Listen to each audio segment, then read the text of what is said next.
In February, obviously, you had your first setback in the UFC. Mentally, how important was it to get back in the win column following that one? It was everything.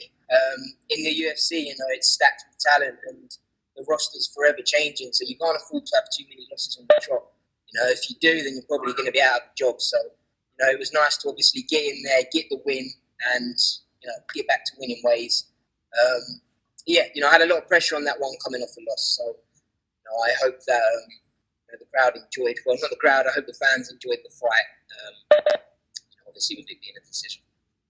Now, John wasn't your original opponent. Obviously, he's done his thing on the local circuit, and this was his UFC debut. How was it preparing for him on short notice? In a way, I didn't prepare for him at all. Obviously, I was preparing for my original opponent, who was Nurmagomedov, and things changed. He had to pull out, and obviously John stepped in. I think on 3 weeks' notice, so there was nothing really I could do. My fight camp was already starting to taper down. So it's a good job that I always just stay ready for pull-outs because it's the fight game. So it happens all the time. I just make sure that I bring the best fighter that I possibly can on the night, and tonight obviously I've done enough to get the win. Talking about it, you're still a young guy, 26 years old, and yet you've already had several fights in UFC. You've already had a setback and now had a successful comeback.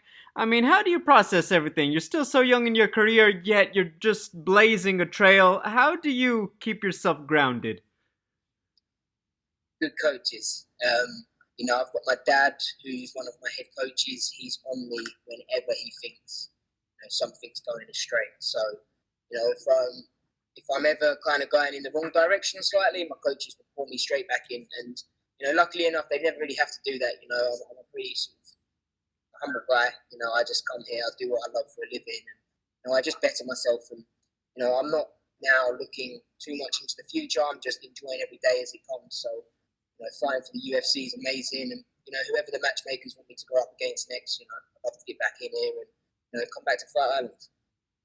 Final one from me. Obviously, more people know you now that you're in the UFC, but we know that you've got that special love from the fans in England. Do you have any special message for everyone supporting you back home? Just thank you, everyone. I've been getting hundreds and hundreds of messages, and I can't reply to all of them, especially on fight week because I'm cutting weight and everything. But I do read them. I see all the messages, and it means the world. Honestly, every time I go in there, I just want to put a show on for you guys. So your support means the world. Honestly, I'm not just saying it.